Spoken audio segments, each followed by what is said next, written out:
welcome, on-site welcome. Ang ating po ng Diyos, Reverend Fernando Cruz.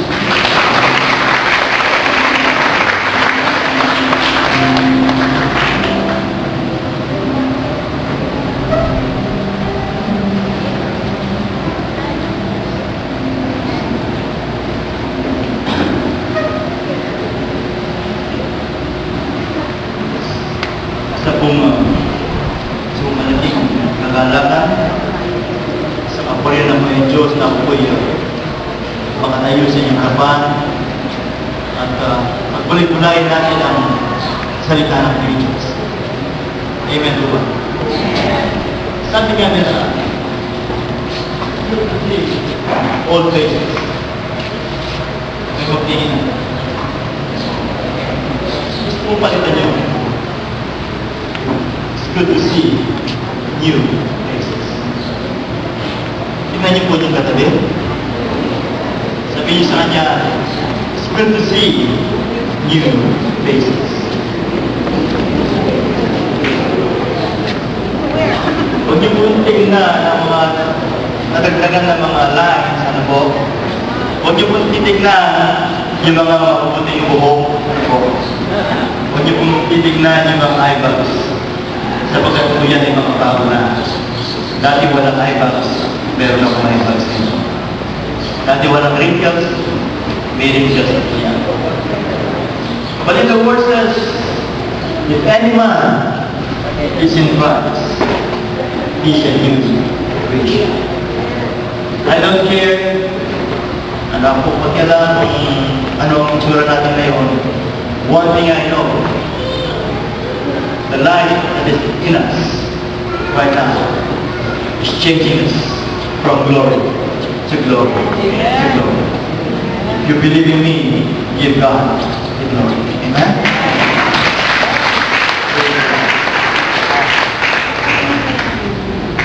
Parang kay Nanda, sabi nga nila. We're so blessed to hear the Christ servants. Kung naghahanap na ng tuwalya kanina, ako'y talagang babayan na. Hindi lang tuwalya, sabon na sana para malabot mo yung tuwalya. But anyways, I was really so blessed and still being blessed. At hindi po lang sa kanila, sa ating lahat. Amen?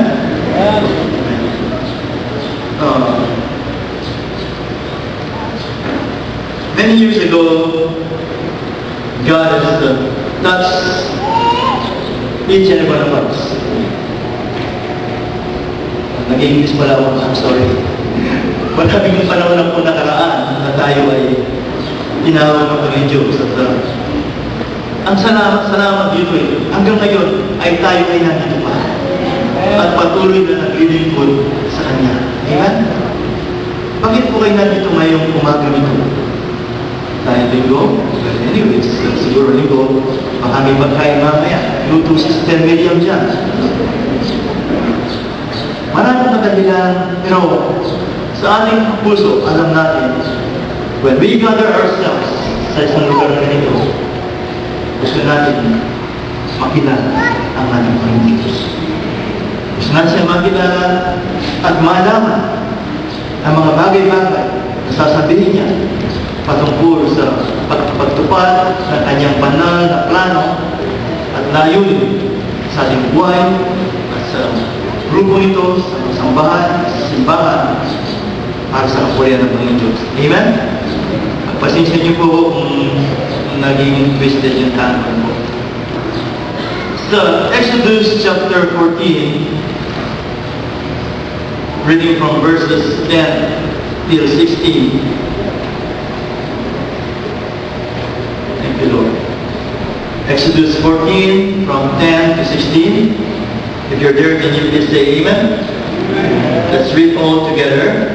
As Pharaoh approached the Israelites, look up, and there were the Egyptians marching after them. They were terrified and cried out to the Lord. They said to Moses, was it because there was no grace in Egypt that you brought us to the desert to die? What have you done to us by bringing us out of Egypt? Did we say to you in Egypt, leave us alone, let us serve the Egyptians? It would have been better for us to serve the Egyptians than to die in the desert. Moses answered the people, do not be afraid. Stand firm. You will see the deliverance the Lord will bring to you today. Say today. Today. The Egyptians you see today, you will never see again. The Lord will fight for you. You need only to be still. Then the Lord said to Moses, why are you crying out to me? Tell the Israelites to move on. Say with me, move on. Raise your staff and stretch out your hands over the sea to divide the water, so the Israelites can go through the sea on dry ground. Father, bless your holy words today. May your words sink deep in our hearts and shall bear fruit, O God, for your glory, now and forevermore. In Jesus' name.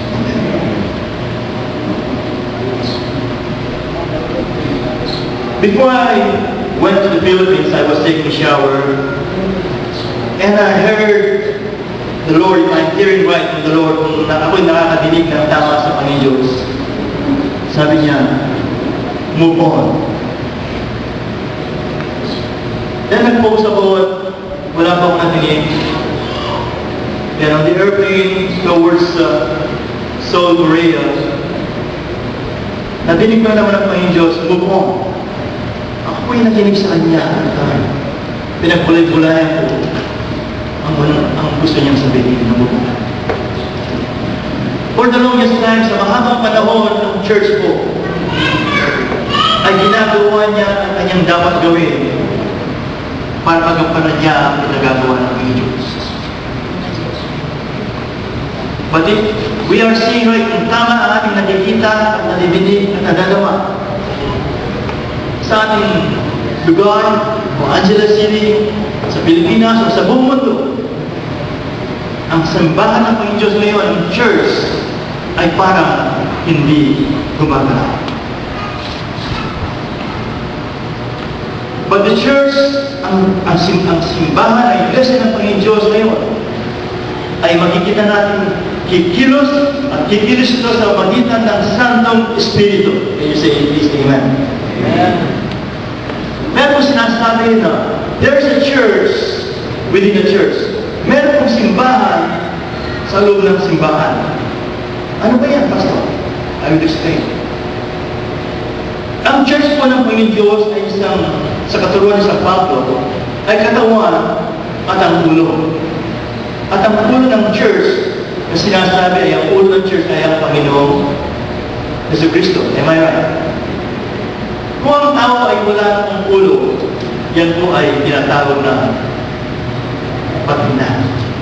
Dahil niyo po sa punerarya ang hinina. Pag wala ng ulo yung tao, siya patay na. Pag ang church ay walang ulo, yung church na yan ay dead church or patay na church. Ang buhay ng church ay yung mga taong merong ulo. Amen? Let me explain. Ang mga Kristiyanong nakadugtong kay Kristo ay sila yung living church of God. Amen? So there's a church within the church. Meron kong iglesia sa loob ng iglesia. Hindi po lahat ay nakadugtong sa ating Panginoon Kristo. There it is. Hindi po lahat. Sapagkat kuminsan, mas dapat pa sila sa kanilang pastor kaysa sa Panginoon Diyos. Uy, nandiyan na si Pastor Edgar. Ano ba ginagawa mo? Ayun ka na. Di po ba? Parang po ina Pastor Jess po, sabi niya, naninigarilyo daw doon sa may bilang ka na. Nung dumas si Pastor yung sigaret, binalik niya at sinubukan niya. But anyways, kumisan po, mas tapat po yung mga tao sa Pastor na kaysa sa Panginoon Diyos. But let me tell you this, our God is alive. Sabi ng Biblia, He's everywhere. He's omnipresent. Hindi lang everywhere. nakatira po siya sa ating puso. Kung yan pong Diyos na sinasamba ninyo at kayo nagpunta rito dahil sa Diyos na yan, purihin po ang Panginoon Diyos. Kalimutin niyo po na ako'y nandito na pinapansin niyo ang bawat moves ko, minimemorize niyo, baka gagayahin niyo, huwag naman. Meron po disclaimer dito na po. Anyways, let us focus on our Lord. Lord, I want to hear from you today. Gusto ko makadinig sa iyo sa araw na ito. Kung hindi po tayo makakadinig ngayong araw na ito, sayang lang ang pagpunta natin. Sayang lang ang pinamasahin ninyo. Mabuti mong natulog na kayo sa bahay. We came today because we love to hear from God. Amen? Lahat po ng tulog, sabi niya amen. Sabi ko na rin. Isang sample pa lang po yan, ano po? Bigla. Pero kung instant po, talagang iagatan ng Panginoon sa mga yan, para tayo pagisingin, ano po? Amen? Lahat ng tulog, sabi ng amen. Natadulas tayo. Alam ko ba, gising ka. Amen? Anyways, we are here to listen to the Word of God. So, Moses was crying. Umiyak po si Moses sa pagkakataon nito. Nandiyan po yung mga Egypto, tinutugis sila. At siya po'y umiyak sa Panginoon Diyos. Pagkapos sinabi niya, be strong and don't be afraid. Siya pa rin ay umiyak, Lord, what must I do now? Ang sabi ng Panginoon Diyos sa kanya, move on. Say, move on. Ang Egypto po ay simbolo ng mundo. Salvation is deliverance from the image and likeness of Satan to the image of God. Ang salvation po, ang kaligtasan ay paglaya sa hugis at kuwangis ni Satanas patungo sa hugis at kuwangis ni Kristo. Mula sa mundo, patungo sa presensya ng ating Panginoon Diyos. Amen? So sila po'y lumabas sa mundo. They have made a choice. God has chosen them. Okay? He's chosen the poor and the faithful. Pinili po sila ng Panginoon Diyos.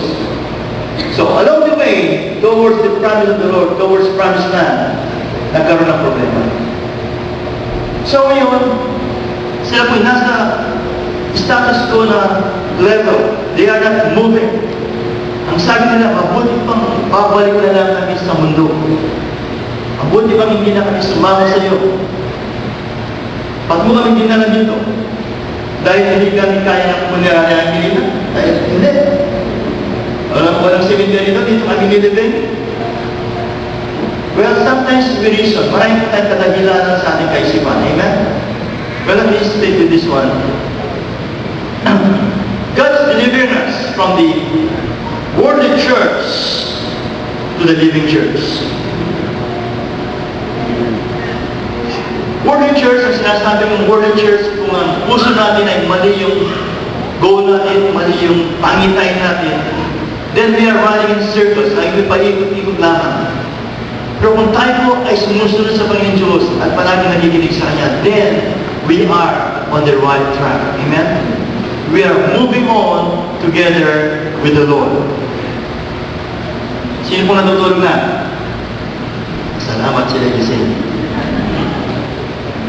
So, ang move on po ay madalas na ginagamit paminsan sa Amerika pag hindi nag-work out ang marriage. Sabi niya, I move on already. Ang tanong saan po siya nag-move on? Nag-move on, kumuha ng isang brand new na asawa na 2014, na 36, 24, 36. O nag-move on siya na kagaya din ng dati. Tapos pagkatapos nag-move on, hiwalay na naman. Tapos nag-move on na naman. Patuloy niya nag-move on. Pero ang tunay na move on ay sinabi ni Moses, yan sinabi ni Lord ito, that we must move on together with the Lord. Ano man ang karanasan sa nakaraan, we need to move on. Sa buhay Kristyano po, tayo po pinopromote na po just from level to level to level. Amen. Sa John chapter 1, verse 18 sabi niya, "But as many as receive Him to them, give Him the rights or privilege to become the children of God." Tandaan po niyo, rights pa lang para tayo maging anak ng Diyos. Pero sa Revelation 21, verse 7, "He that overcometh shall be called the sons of God." Yun po yung conclusion natin. Pero ngayon, we have just the privilege, the rights to become son of God. Sino pong may rights dito na sila'y maging anak ng Diyos? Sino pong nakakatiyak na sila'y anak ng Diyos? In order to reach the goal, we need to move on together with Jesus. Amen? So moving on. So the goal of salvation, ulitin ko po, from the image of Satan to the image of God. From this world to the presence of the Lord. In order to move on, we need to have a vision and a goal. Do you believe in it? Successful companies, just like GMC, nalulugi po nun yung GMC, pero nagkaroon po siya ng vision. Nagagawa siya ng top vehicles. Nilagay nila yung vision nila sa isang malaking karatol na yan. Nagkakaisa ang buong GMC to move on towards that vision at biglang gumago po ang GMC company. Kung tayo ay walang vision, sabi po ng Proverbs, we shall all perish. Kung wala po tayong tayo-tayo, tayo po lahat ay mawawala naman. We need to focus on our vision. Ang tanong ngayon, alam niyo ba ang vision na ibinigay ng Diyos sa atin? Wala pong sumasagot na amen. Do you know the vision that God has given us? Ulitin ko. Alam mo ba ang panginay ng Diyos ay binigay niya sa ating lahat? Kung hindi natin alam, hindi tayo makakarating doon. Maglalagay ko ng ano dito. Isang malaking gong. Lalagyan ko ng red dot sa gitna. At bibigyan ko kayo ng bow and arrow sa likod. Tatamaan niyo po yung gong. Kumakalimbang ng gong. Pero iba, kung tatamaan yung pula sa gitna, yun po yung bullseye na tinatawag. The center will of God.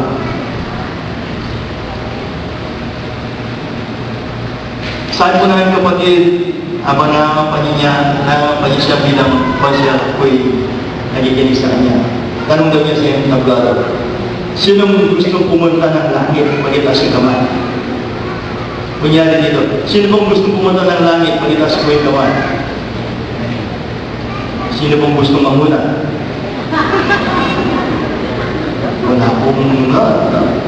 Wala pong gustong maunang pumunta sa langit, ano? Kasi, tao tayo, no? Tao tayo, hindi natin kayang, meron pa tayong fear. Pero kasama po natin si Lord, ano po? Wala pa tayong fear. Pag in-aim po natin yung gitna yun, kung hindi natin kasama si Lord, hindi natin natamaan yung bullseye. You know what? Sabi ni Lord, I am the way, the truth, and the life. No man comes to the goal except through me. No one comes to the Father except through me. There's a big difference between heaven and the Father. Tinanong ko po yung anak ng taga-anong last years back. Matagal na panahon na po yun. Sabi ko, pag namatay ka, sabi ko, saan mo gustong pumunta? Sa langit po, sabi niya. But there's nothing wrong about heaven. Heaven is a place. Amen? Yan po yung lugar na ginawa ng Diyos. Tama po yung sinabi ng Genesis chapter 1, verse 1, and God created the heavens and the earth. Tama po ba? Sino po yung creator? Yung heaven? Sino po yung creator? Yung heaven o yung God? Balik ko po, ano? And the heaven created God and earth. Tama po ba? Ano yung tama? And God created the heavens and the earth. Tama po ba yun? So ano pong gusto natin? Yung manlilikha o yung nilikha?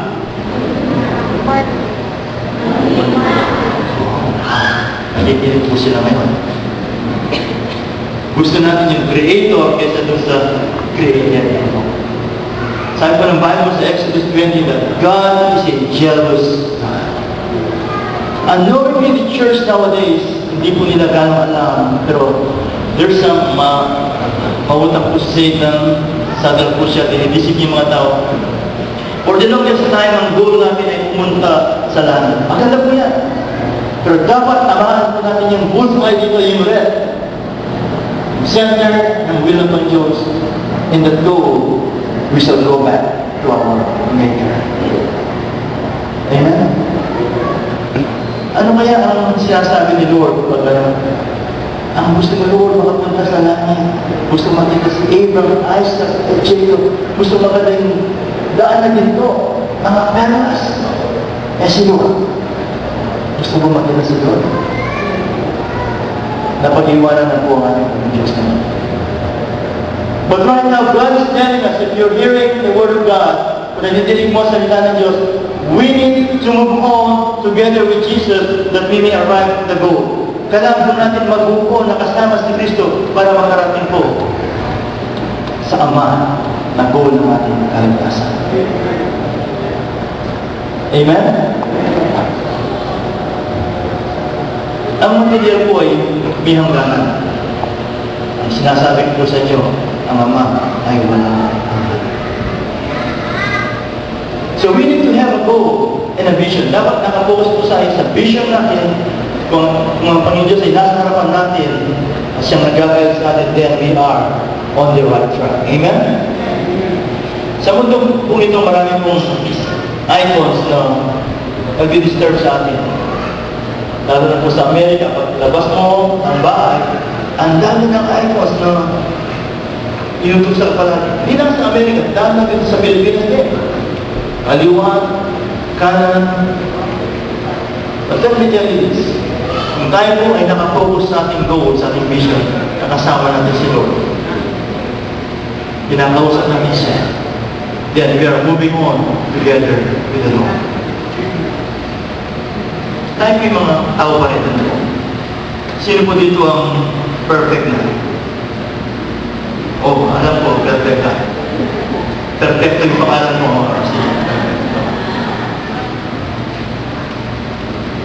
Perfect din ang pangalan niya? Okay. O perfecta. But anyways, no one is perfect. Amen? But we are enrolled in the school of the Holy Spirit. Tinuturuan po niya tayo araw-araw. Amen? But we need to move on. God has given us 7 stages. Leviticus chapter 23. The Feast of Israel. From the Passover to the unleavened bread, to the Feast of the First Fruits, Pentecost, trumpets, the Day of Atonement, and Tabernacle. The moment we became a Christian, grade 1 stage is called the Feast of the Passover. Ang Passover po, meron dugo yung little bit. Do you remember the Passover? And then the angel of death came and he passed over the blood. So when we became a Christian, we were washed and cleansed by the blood of Jesus. Unleavened bread symbolizes our decision to be water baptized. Debadura, inalis ni Lord ang kasalanan. We declare to this world that we belong to Christ. The Feast of the First Fruit declares our born-again experience. The fourth feast declares the experience of Pentecost, being filled with the Holy Spirit of God and speaking in tongues. Now, listen. Maraming churches ang huminto on the fourth feast. Hanggang sa Pentecostal lang sila.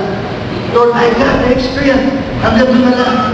Tapos sabi niya, mabuti pa nung bago ako born again. Puro goosebumps nito, hindi ako na makatakot. Balik dito. Wala po na yung pagkakaiba sa mga Israelites na lumabas sa Egypt. Napaikot-ikot na lang.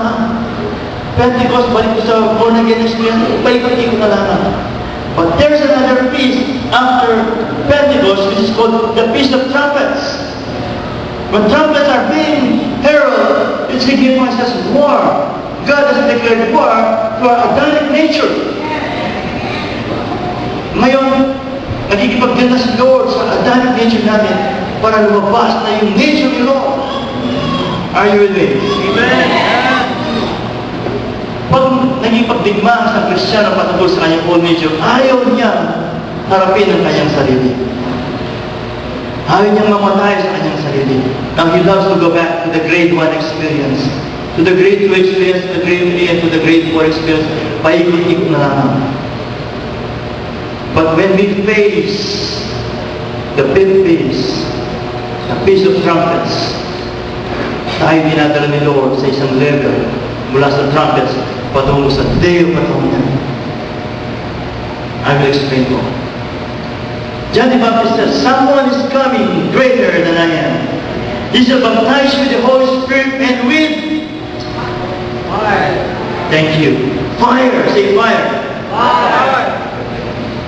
Dalawa po, may tandem po yung sinabi niya. After the baptism, the Holy Spirit comes fire na patungo doon sa phase of trumpets wherein God would burn all the dross para po lumino yung ginto sa ating buhay.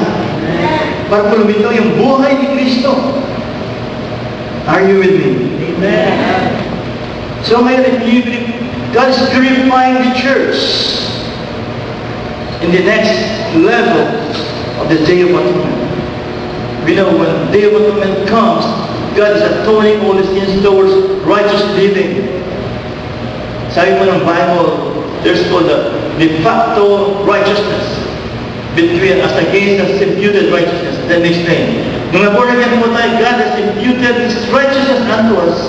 While the highway of holiness is being built, meron dito dyan na tinatawag na de facto righteousness or our actual righteousness together with the Lord. Hindi yata nakukuha. Teka, kung halimbawa ito po'y highway na kukonstruct patungo sa Manila. Okay? Sino gagawa sila ng dito ng de facto righteousness? Yung imputed righteousness ay nandito.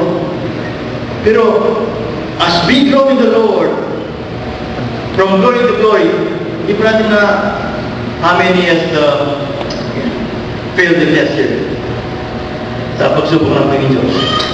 Wala po nag-fail dito sa pagsubok ng Panginoon? For 100% kayo? Siguro, nakungopya kayo. But we learn through our experience. Amen?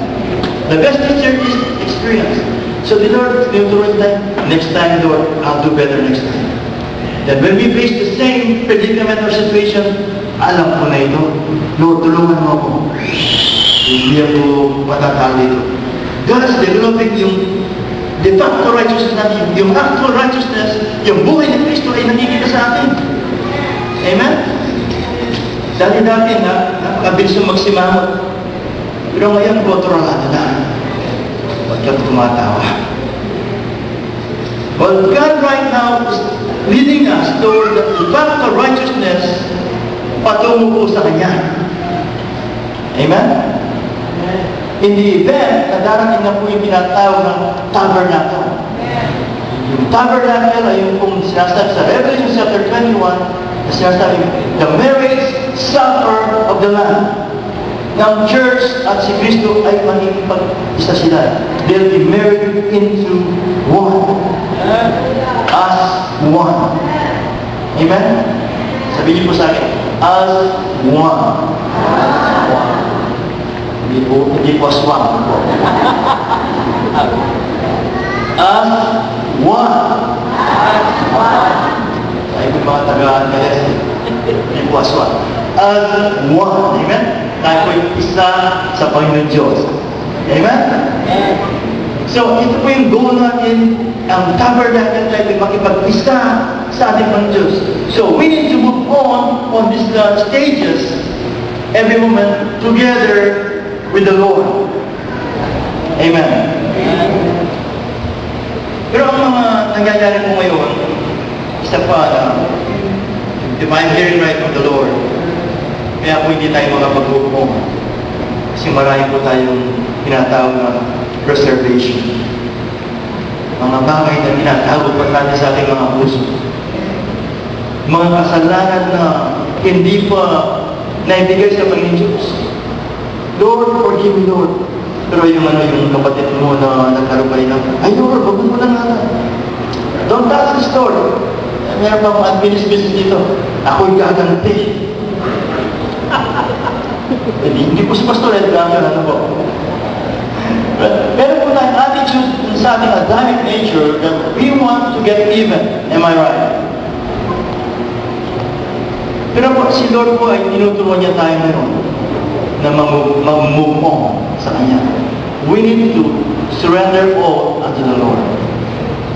The door towards Christianity sa ating pinag-aaralan, kung hindi po tayo papasok sa door na ito, hindi po tayo pwedeng maging Kristiyano.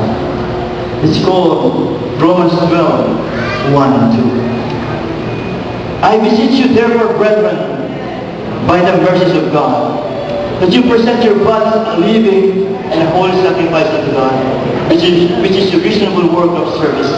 Do not conform unto this world, but be yet transformed to the renewing of your mind, that you may prove what's the good and perfect will of God concerning you. Amen. So, ibig ko sabihin ito ay isuko natin lahat sa Panginoon Diyos ang lahat. Then, we move on together with the Lord. Pag-isang lakas ng pa. Amen! Amen! Yan ang gusto ni Lord. Alam niyo po ako minsan tinanong ko kahapon yung isang nagpe-personal evangelism ako kahapon. Sabi ko sa kanya, gusto mo bang sumunod kay Lord? Amen. Ginanong ko ilang beses na. Para mapipilitan ka lang, sabi ko, pag amen, amen! Speak of siya, amen! But anyways, when we make decisions, we need to be sure it's an amen. When we say yes, it's yes. Amen? Thank you, Lord. Amen. So we need to surrender all unto the Lord. When Moses lifted the rod, and said, Lord, lift your rod. And then what would happen? Magpapart yung Red Sea. And you will see, today, you will see the salvation or the deliverance of the Lord. Ano niyo po ibig sabihin ng staff ni Moses? Yun po yung kanyang buhay. It symbolizes life. Namumuhay po siya bilang isang shepherd, pastor. Nakilala siya doon. Alisin mo yun, mawawalan siya ng buhay. Hindi siya nag-dependent. Ibig sabihin, Moses has surrendered all unto the Lord. Yung dead stick na yun, pag itinapon niya, nagiging buhay na snake. From nothing into something. Pag ang lahat ay sinubulan sa Panginoon Diyos, then God shall move in our life. Kung nandito po kayo, sabi nga ni Pastor Ariel, kung maglalagay tayo ng salamin dito po, ilan lang po yung talagang biglang nag-decide. Ang iba pinag-isipan pa, yung iba sabi nila, alang-alang pa. Pero you know what? Panahon na po. We are so glad that we are living in the last days. Ito po yung panahon na hinihintay ng mga apostles o alagad ng Panginoon Diyos. Akala nila sa iba, balik na ang lahat. But God has allowed us to live in the last days. We saw history in the future. Ang future history nakita na natin. Alam natin ang mga events na mangyayari. But right now, we need to make a solid and unified decision. Hawak-hawak pisig, hawak-hawak kamay, that we need to move on together with the Lord. Sabi nga, walang iwanan. Tapos na po yung world church. Sa prayer meeting, ipag-pray natin si sister na ganun. May problema yung asawa para po siya mag-iwalay. Mangyayari nun, pinag-pray nga, alam mo, parang gusto mag-iwalay yung ano. Tapos Tapos na po yung panahon na yun. Tayo po isa sa Panginoon Diyos. Kung gusto nyo mag-isa sa katawan ng Kristo. Tayo po isa, hawak kamay, tayo po ilalakad na kasama ng Kristo. Amen? Ako'y nakikinig sa Panginoon Diyos ngayon. Meron pong isang mini Olympics na ginawa sa States patungkol sa mga developmentally disabled people. Meron po silang Olympics na tinatawag ng like 100-meter dash. So parang din yung talagang Olympics na naka-upo sila ngayon, meron din baril na bumoto, at sila po i-abulan. Meron na yung tao nanonood sa stadium. So nag-start na yung gun, sila po tumakbo, meron pong tumatakbong, meron pong ibang tumatakbo, iba yung tama, talikod naman. At nung malapit na sa finish line, yung isa ay nadapa, natumpa. Alam mo nangyari? Lahat sila bumalik. Kinuha nila yung kasama nila, and they ran together towards the finish line. At yung mga tao ay tumayo, standing ovation.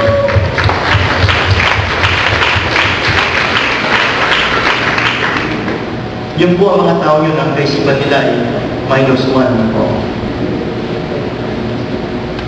Hindi po natin kaisip sila. Kung minsan, mas matalino pa sila kaysa sa akin. Hindi po sinasabi kailangan kayo mag-1, ano po? Hindi po sinasabi. Ang sinasabi ko po, we need to move on together with the Lord.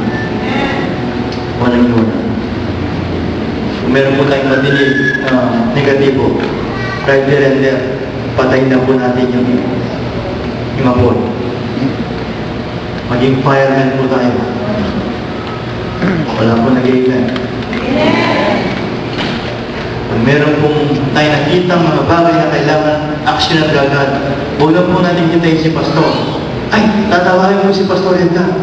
Mag-overseas na po sa telephone. Pastor, mayroong problema sa church, ganito. Si Pastor Edgar po, hindi po siya Diyos. Hindi po siya yung head ng church. Hello? Nasabi ko po sa church sa Sacramento nung araw. Sabi ko, pag meron kayong kailangan, mag-pray kayo. Huwag niyo ko tatawagan sapagkat hindi kayo maniligtas. Mag-pray kayo kay Jesus. May nangyari po sa linggong yun. Mabigat na problema ako sa aking kapatid. Sabi niya, nag-testify sa harapan. Ako'y nag-pray, sabi niya. At kagad-agad, tinugod ng Panginoon Diyos.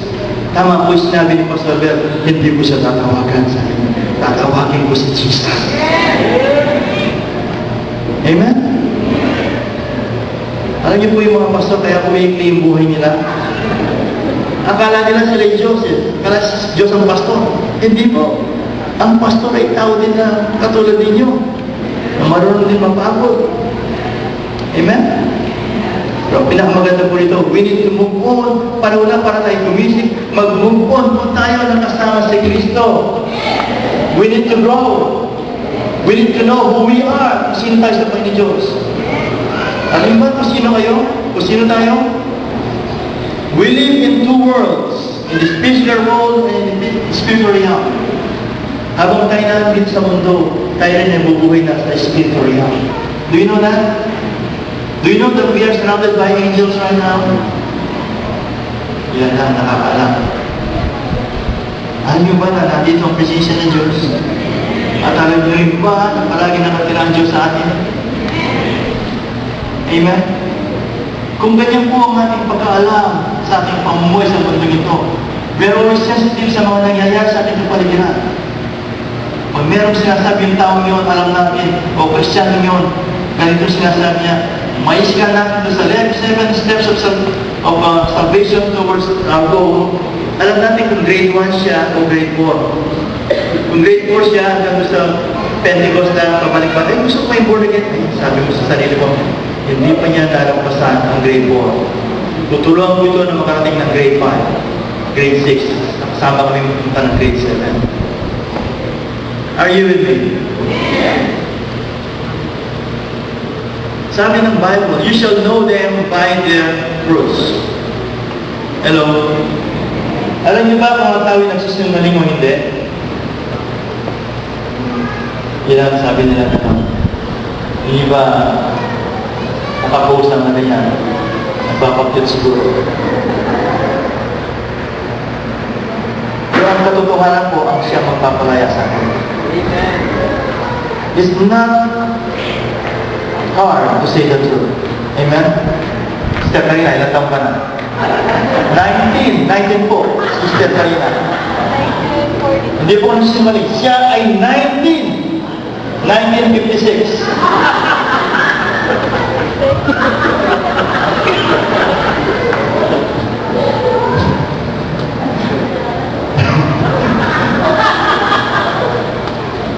Lagot po ako mamaya nito. Ibig po sabihin, as Christians, kasama po natin ang katotohanan. Amen? Pag nangako po tayo, amen, huwag po tayo tatakbo. Lord, help us.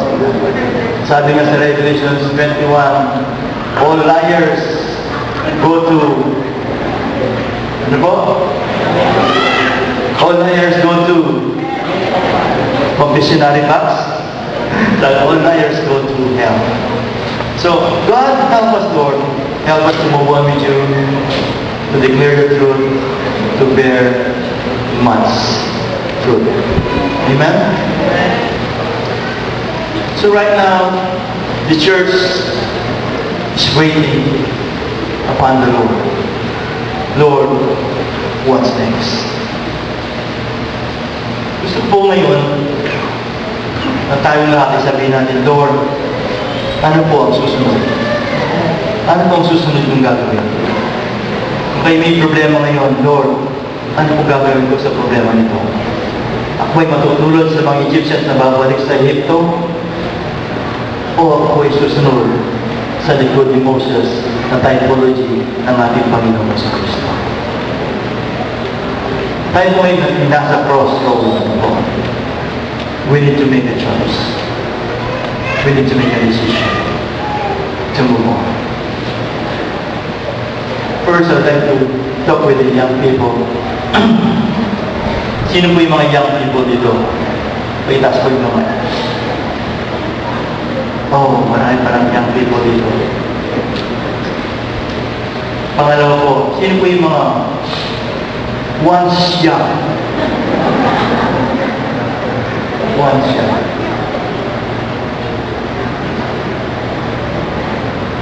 Oh, para fair na po. Sino po yung mga young at heart? Anyways, God wants us to enjoy it more. Hindi po para puro yung sa Panginoon. We need to enjoy the presence of the Lord. But we need to be serious when we make decisions. I'd like to address this to those dumating ka dito, maraming questions sa inisip. Sabi nga ni Moses, today is the deliverance of the Lord. Kagabi lang, hindi ka nakatulog. You've been thinking on these things. God will forgive you to be delivered.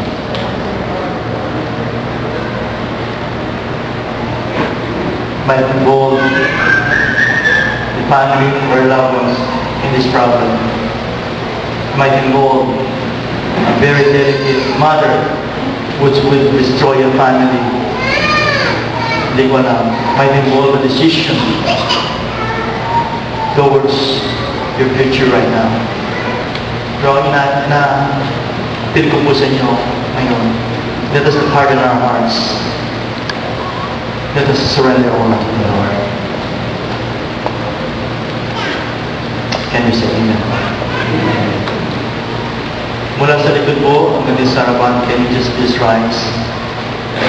Go the praise and worship to play some music.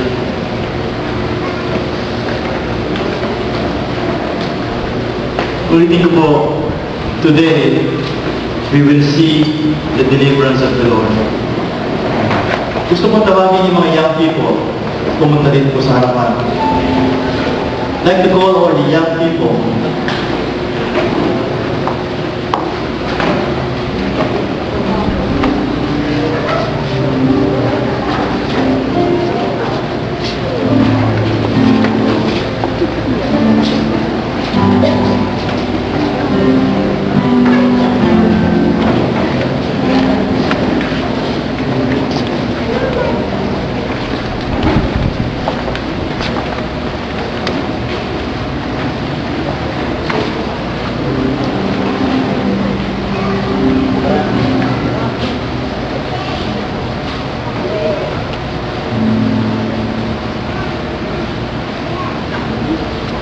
More.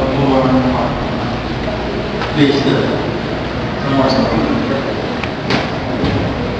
Some more.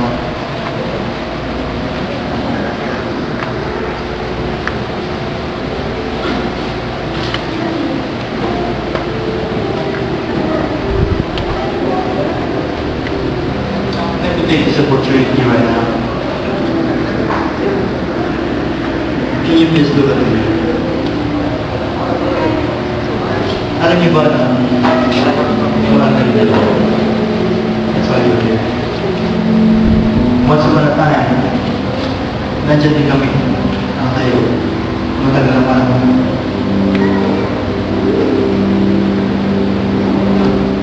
Gusto ko tingnan niyo yung mga nakatanda sa inyo hanggang ngayon, hindi na may Kristo kasi. I want you to have this vision. Nagayahin niyo yung mga matanda sa inyo kung paano nila ginagaya ang Panginoon sa Kristo. At magpatuloy at tumakbo sa mundo ito patungo sa ating kaligtasan ng ibang nangyari ng Diyos.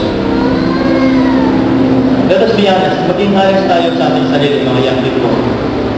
Meron ba kayong hinanakit sa inyong mga magulang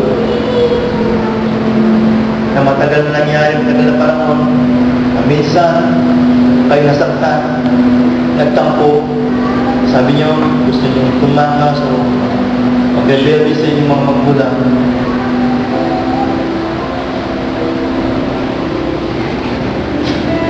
Kung nagawa mo yun, I challenge you right now. Taas mo yung kamay and I'll help you pray. God bless you, brother. Sino ba dito? Nanaya ko yung mga aminin mo kasalanan. Salamat sa inyo. God bless you. Hindi ka niya. Taas mo talaga. Yan, God bless you. God bless you. Hindi mo kinayak ang Diyos. Sino ba? Taas mo. Keep them. Keep them up in the air. Taas mo. Raise it up. Casey, raise it up. Who else? Those who want to be delivered today, gusto mo lumaya ngayon at pagpalayan ng Panginoon Diyos, gagamitin yung buhay. Taas mo yung dalawang kamay. Happy day. I'd like to call on the parents to stay in the back. Tayo po natin, pag-pray po natin ang mga kabataan ito. As a church, we need to pray for these young people. For they will be deliverance today.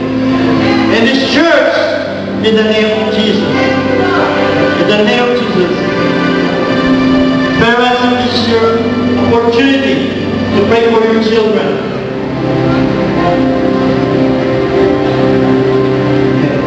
Raise your hand to the Lord. Kids, raise your hand to the Lord. Raise your hand to the Lord. Raise your hand to the Lord. Thank you, Jesus. Thank you, Jesus. Sabihin mo sa Panginoon Diyos, Panginoon, say it out loud, Panginoon Diyos. Say it out loud, don't be shy. Nakikinig ang Panginoon Diyos. Ito po ako sa inyong banal na harapan. I'm very sorry, Lord, sa mga ginawa kong kasalanan. Kasalanan na gawa ko po sa inyo.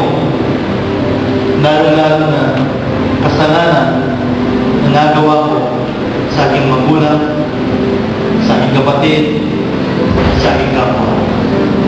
Panginoon Diyos, inaalay ko ang aking buhay sa iyo.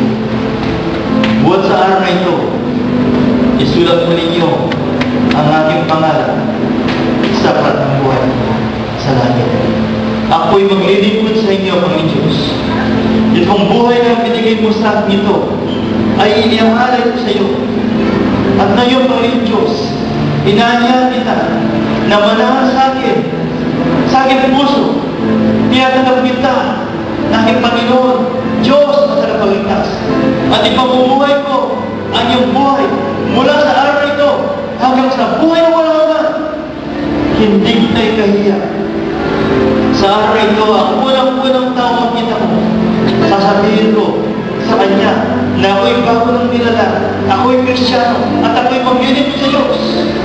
Hindi lang sa walang tao, hindi masasarap punta. Ihayag ko na ako'y kay Kristo, at ako'y maglilingkod kay Kristo, at ako'y para kay Kristo na lang magbuhat ngayon. At ako'y magpapasahod sa aking mga magulang, sagat sila ang aking gabay. At ituturo nila sa akin ang tama at tungkol sa gusto pamumuhay ayon sa Biblia.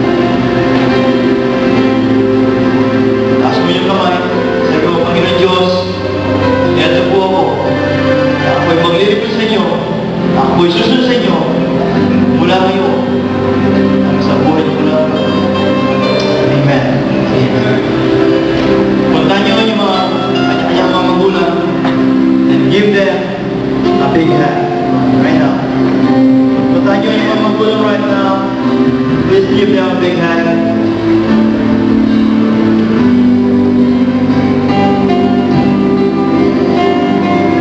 Praise God.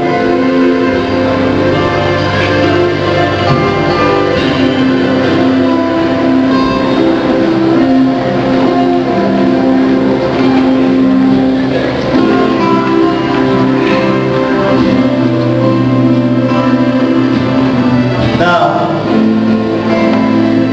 mahaba po yung araw. Wala po yung gabi. Pwede po tayo mabuti ng hapil na ito. Yung mga magulang naman po, na mayroong hinanakit ang mga anak, o mga magulang, pero silang hindi pagkakaunawa na silang mag-asawa. This is the between husband and wives. Please, mga magulang, coming from your parent, coming from ang mga anak na hindi hinayaan ng Diyos. Now I challenge the parents, your parents or your grandparents, step up forward in Jesus' name.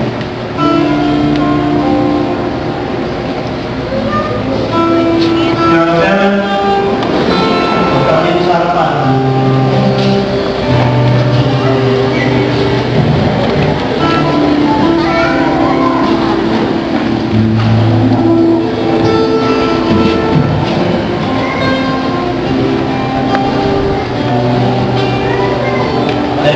Lord, you're doing something in these families right now.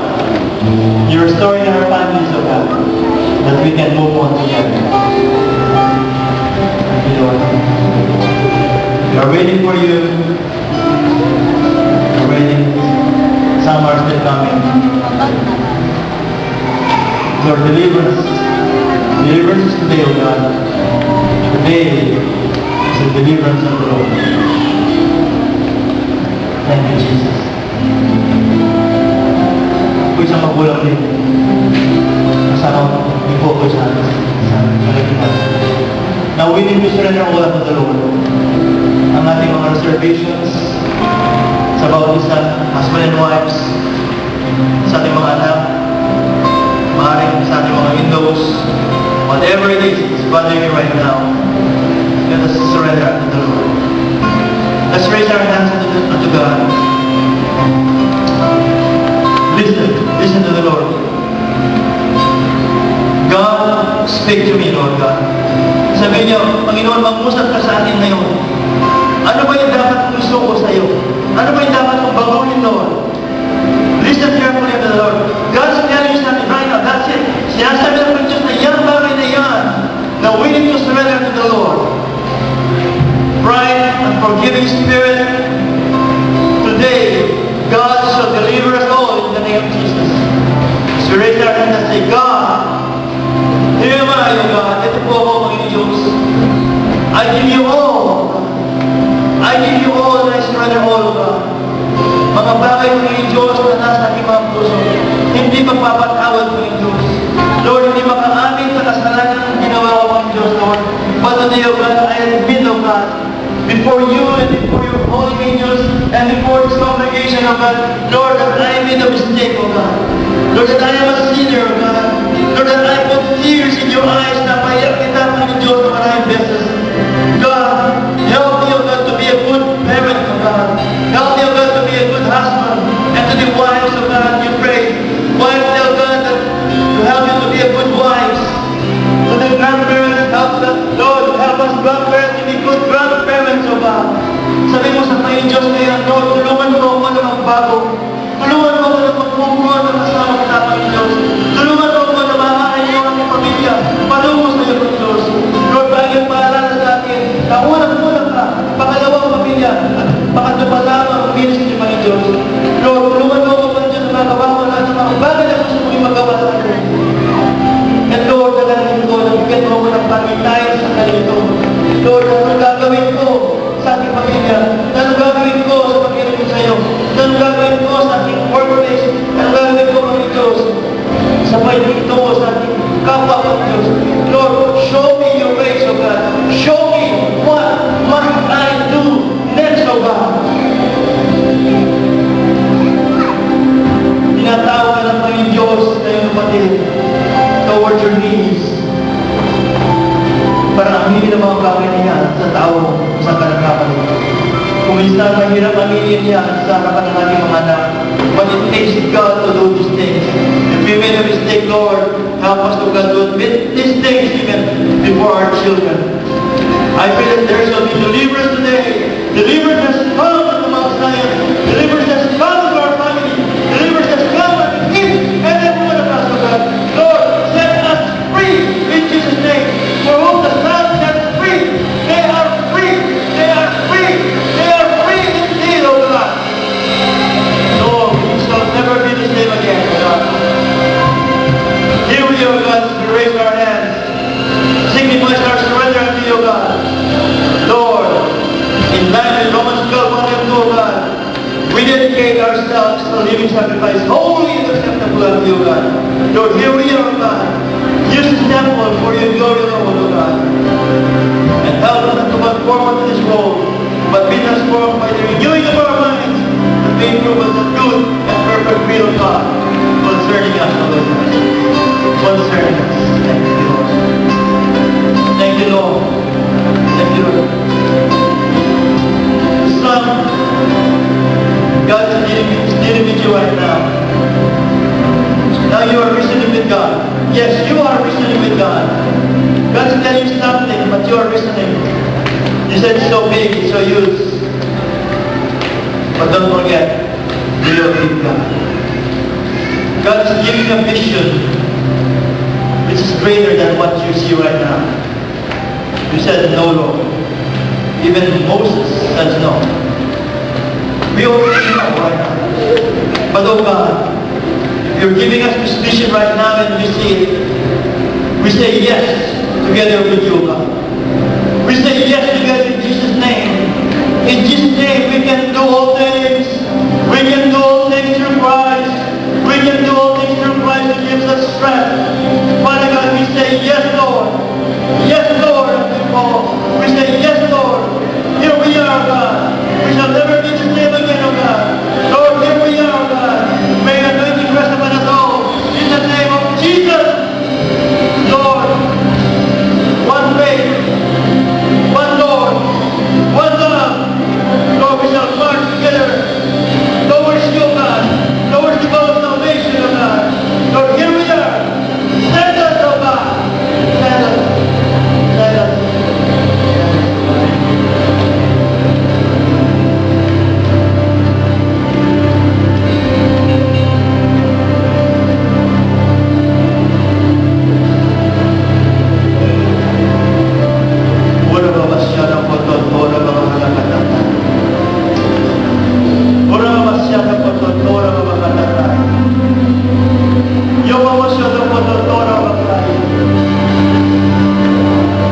Let the word speak the word.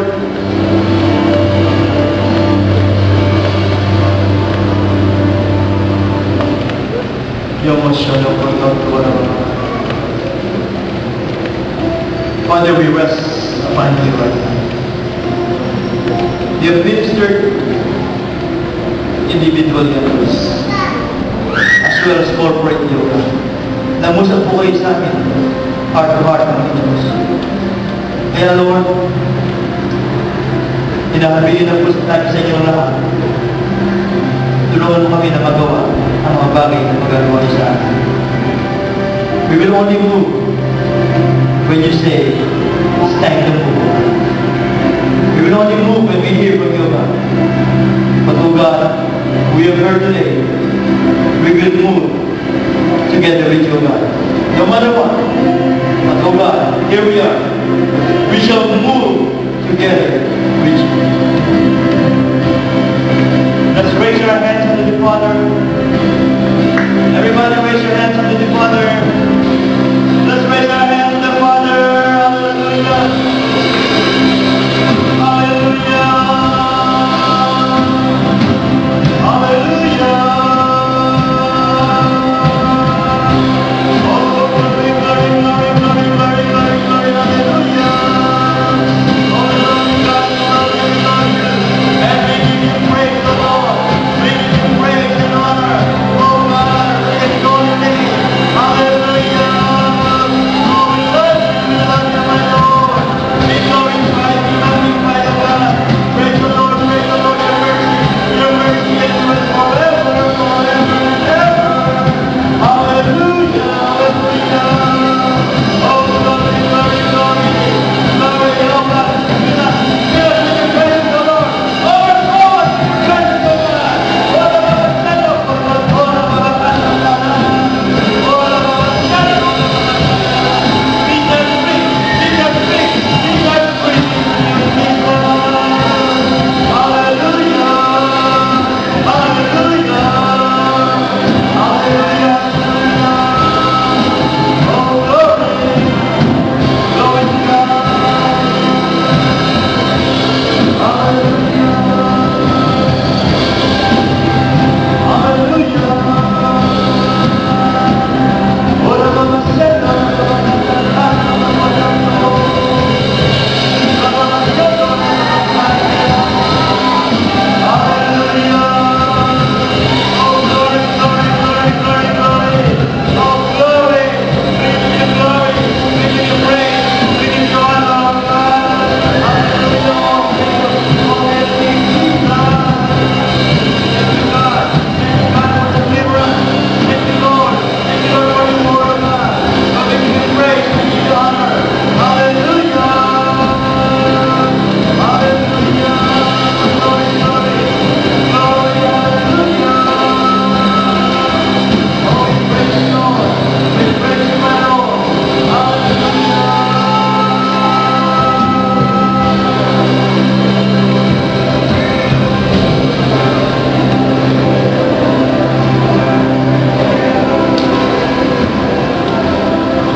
Praise God.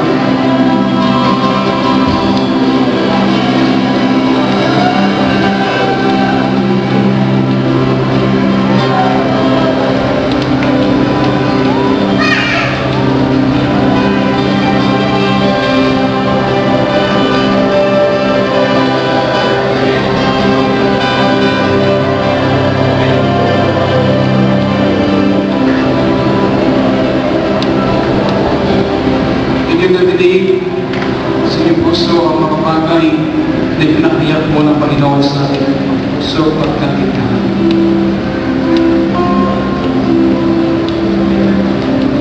Ako nagpapasalamat sa Diyos. Ang Diyos ay nangilod. Dahil po itong malima sa kanyang panawagan.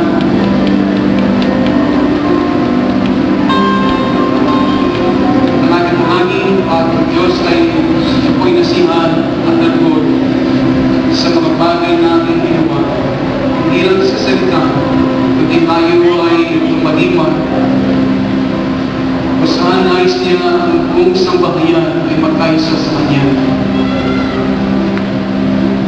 Gaya ng ating napag-aralan na kanilig, tayo ay sumunod. We have to move on in God, in Christ. Sa pamagitan ng kanyang Banal na Espiritu Santo na kumikilos sa atin. Ang yung ginawa ng mag-introduce ng Lord, God will settle that. Ito ay tatatakan ng Panginoon. Ang ating ginawang desisyon, ang ating pagpapakuba sa bawat isa. Ang mga kabataan, mga anak, pagpapakuba sa inyong magulang, at mga magulang pagpapakuba sa bawat isa at sa mga anak. Yan ang nais sa Panginoon na tayo pagpapakuba sa bawat isa. Kung inyong ginawa ang inyong bahagi, you have done your part ang Diyos ang Lord. And He will do His part. Gagawin na inyong bahagi. Ngayon, ating narinig, be still and see the salvation of God. Manahan ka at manahigit sa kanyang harapan. Nakalipo ang iyong puso sa mga bagay na gagawin pa. At ang ilang bagay dahil sa iyong pagtalima at pagpapakumbaba. Kaya sa bagay ng mga magulang, mga magkasama, mga kapatid, panahon na upang tayo ay maglakbay tungo sa Kanya na iniwaksi at pinagkaroon ang lahat ng mga pasanin, kabigatan at mga uod at pag-iinagin. Ito po yung papabigat sa ating mga paglalakbay at pagtakbo tungo sa Kanya. Kaya ang Diyos ay nagbot ngayong umaga. Kasihan at Kanya pong palalakasin kung saan tayo mahina.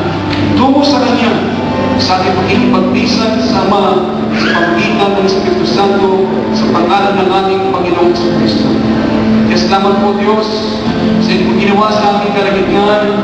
Katakan mo, Panginoon, ng Espiritu Santo, lahat ng ginawa ng iyong mga desisyon na ginawa mo ng iyong mga anak. And we thank you, Father,